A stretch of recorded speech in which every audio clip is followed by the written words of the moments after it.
Welcome to the Verdin Verdict Sports Show. I'm your host, Jacob Verdin. I hope everybody's having a good one. It's a good Monday. It's hard not to be excited when LSU had a big victory this weekend. Then you got a lot of implications going in. I mean, we got to see the AP poll. It was a little disappointing. I'm not going to lie. The coaches poll moved LSU up. They went up to 7, moved up one spot. AP has a couple of weird things I got to talk about. Got a couple of notes from Brian Kelly and his Monday press conference.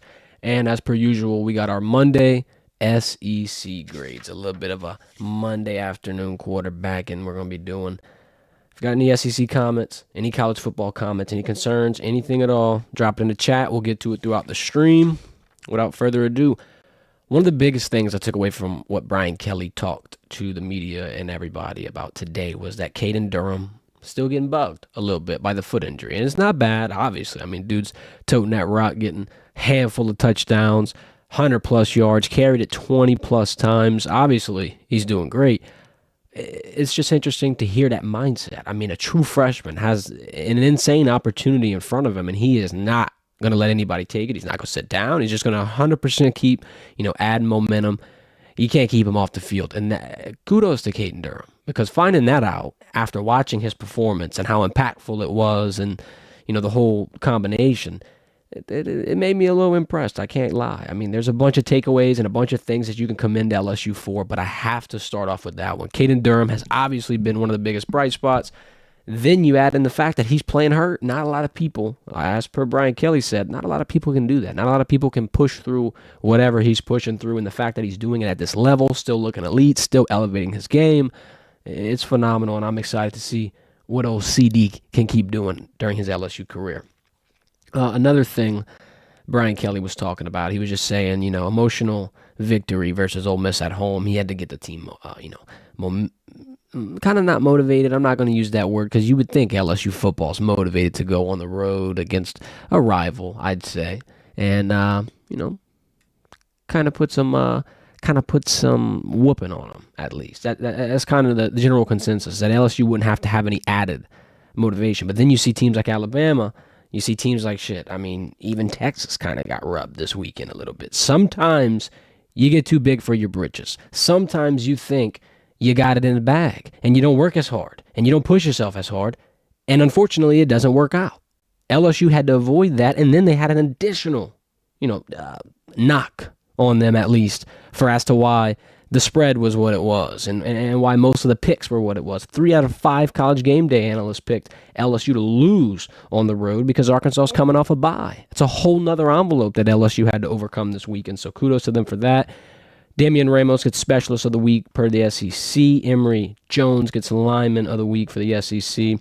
I think LSU played very good on the road. Brian Kelly mentioned how against South Carolina they played reactive.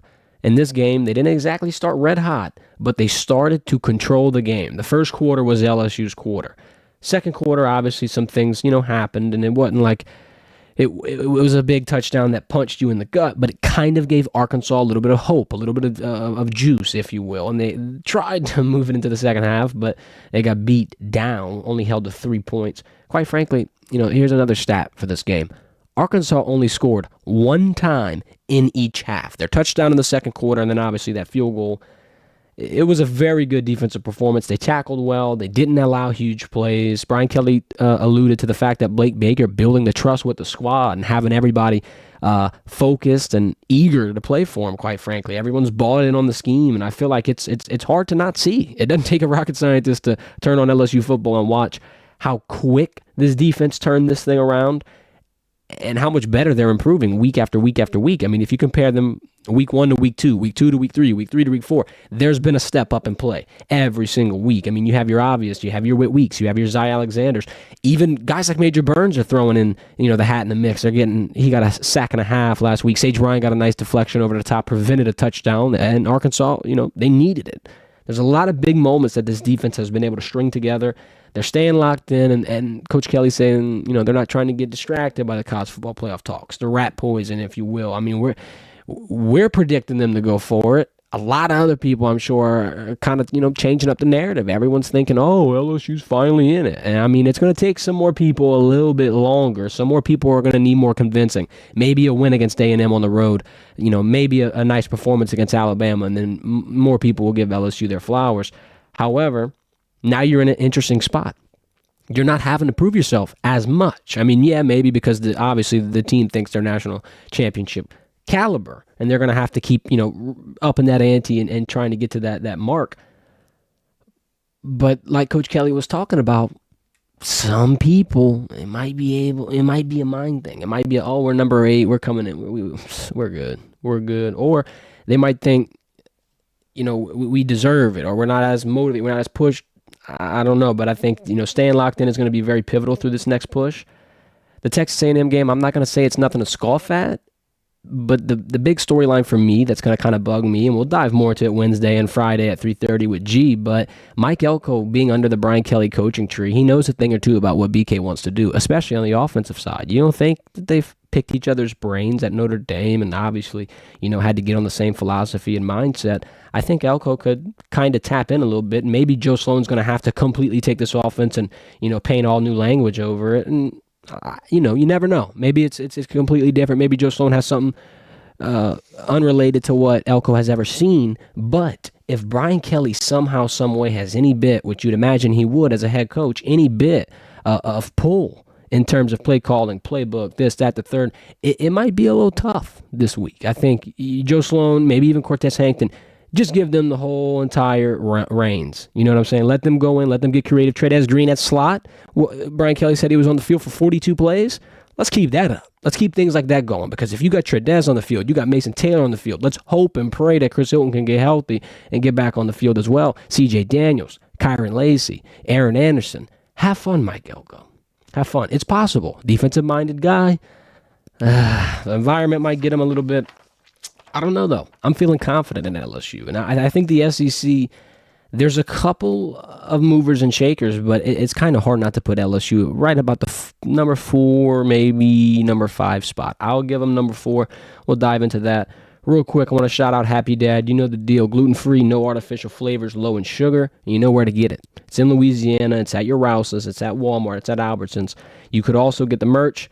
15% off. We got you exclusive code, Verdin15. We also got a link in the description. You can click, get you some merch like this. Shout out Happy Dad, the boys supporting us, getting us ready through this college football season that has been an up and down roller coaster of emotions. LSU starts off with a loss for the 5th straight year, and everyone's heart's broken, and everybody's trying to pull themselves together in Las Vegas. And then now here we are, number 8 in the country, arguing to try to be top 5. And if you win against the only other undefeated SEC team on the road, I might add, I don't see who's in your way. What I don't like about the AP poll, and I'm going to start this off, is that Tennessee is number 7. And I get it. AP, it's kind of a thing of the past. The coaches poll, a lot of people were saying and reacting on our Instagram at Verdin Verdict, link in the description.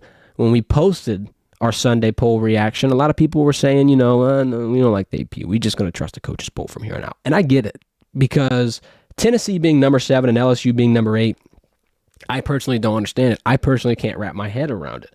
I get it. They got a nice win over Alabama, but LSU just manhandled by about 3 to 4 possessions someone that beat them. Was it a neutral site game? Who cares? That's ridiculous. I don't think that has anything to do with this.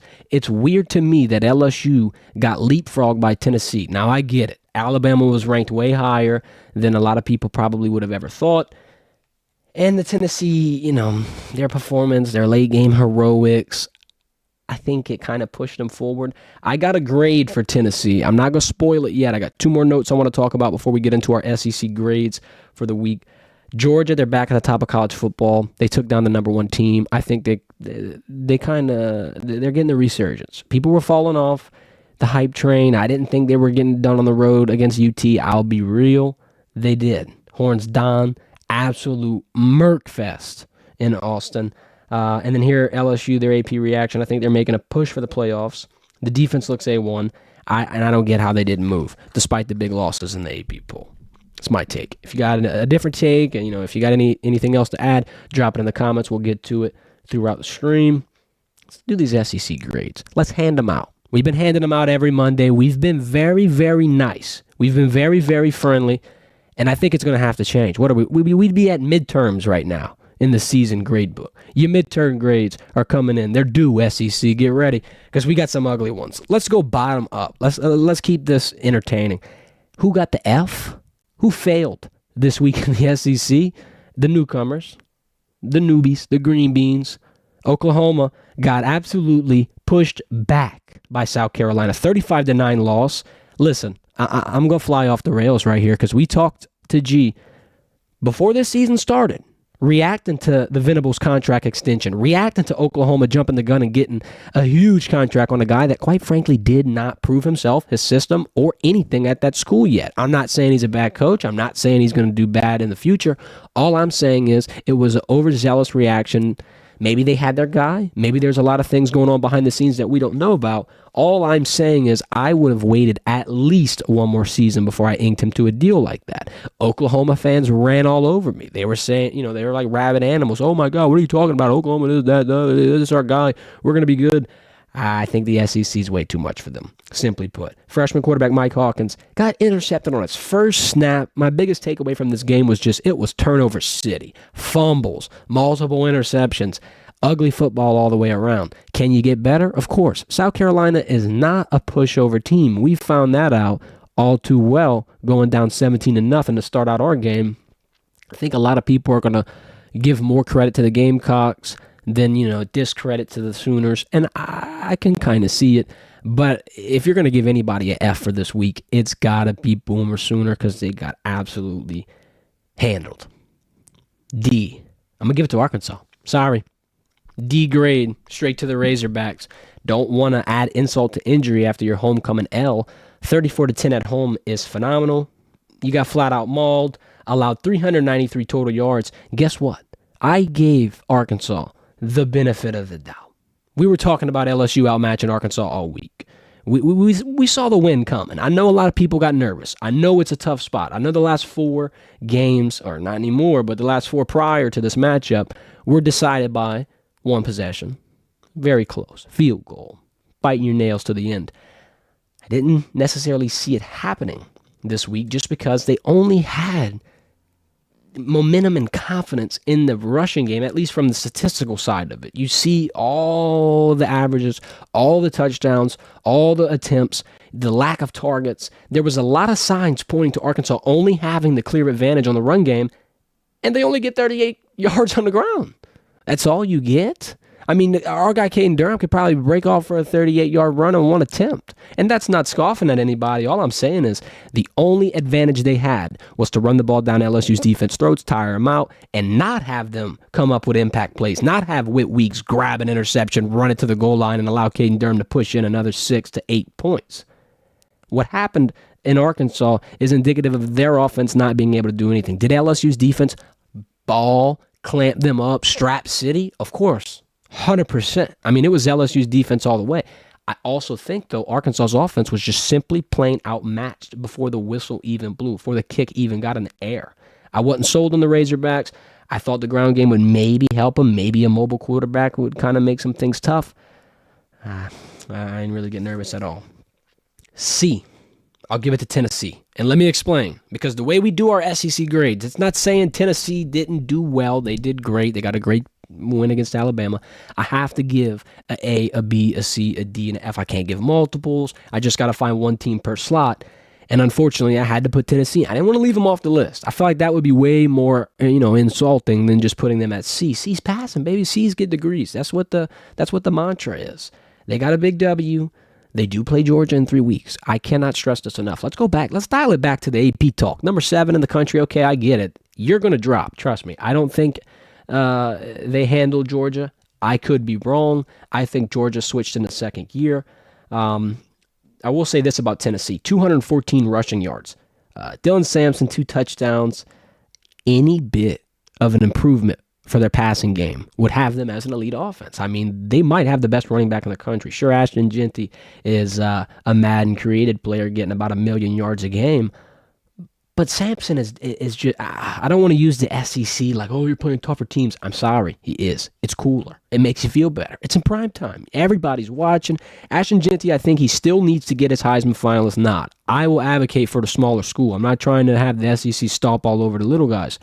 But as of right now, in terms of me having confidence and saying, yes, this guy can be plugged and played in any system and run all over any team, I think Dylan Sampson could be your guy. He could be RB1 in this class. We thought it would be Donovan Edwards. We thought it would be Quinshon Judkins.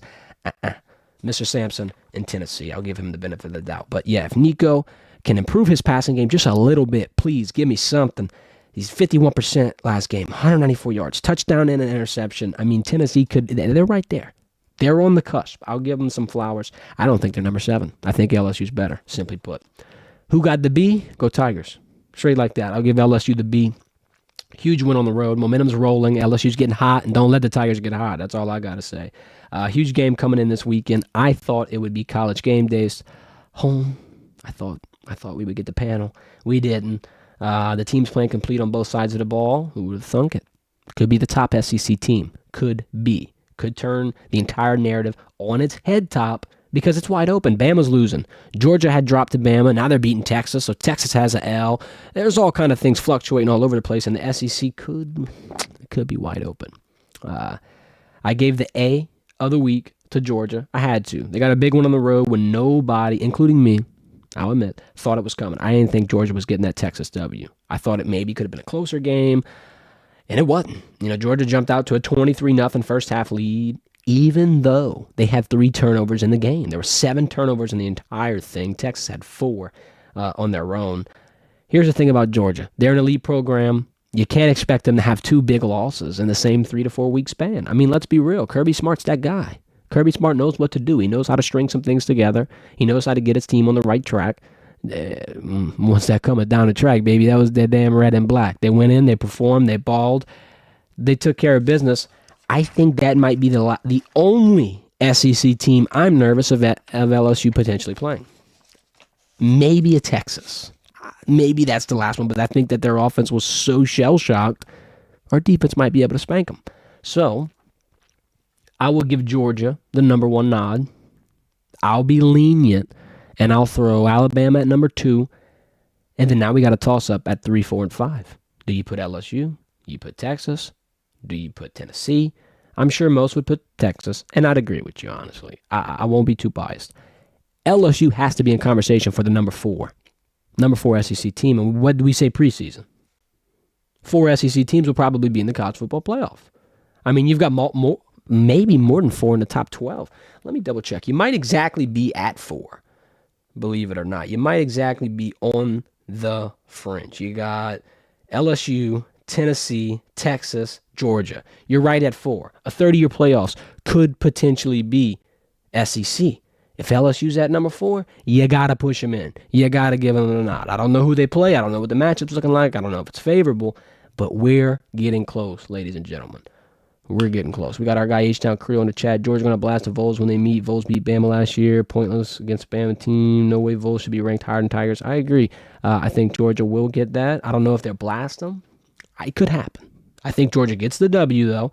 I think Georgia could potentially finish as the number 1 SEC team. And if you see Tennessee drop, if you see LSU beat Alabama, all you need is Texas to have one more welcome to the SEC I'm green moment. And if they drop, it's LSU's SEC title appearance to ruin. Your destiny's in your hands. Let's put it that way. College Station, top 10 matchup. Only 2 undefeated SEC teams left. And wait, there's more. We'll be live in attendance. We're making the road trip. It'll be, I believe this is our first road game ever that we're ever going to be covering for the Verdin Verdict. So I'm excited. Hope y'all stay tuned. Hit the notification bell. Please hit the like button on the stream if you enjoyed it. We'll be live again Wednesday at 1 o'clock. I'll be giving you the Texas A&M players to watch. We'll do a Heisman update, and then I'll have a little bit more intel for you in terms of what the game plan's looking like, what the injury report's looking like. And then Friday, you know the deal, 3:30, we'll be live with G, predicting it, breaking it down, giving you our top 3 games of the week. It should be a good week. I'm feeling good. I got the good vibes going. Let's keep pushing it through. Hope everybody has a great Monday. Finish it off strong. Once again, please hit the like button. This has been the Verdin Verdict, bringing you sports talk on the go. I'm your host, Jacob Verdin. Y'all have a great day.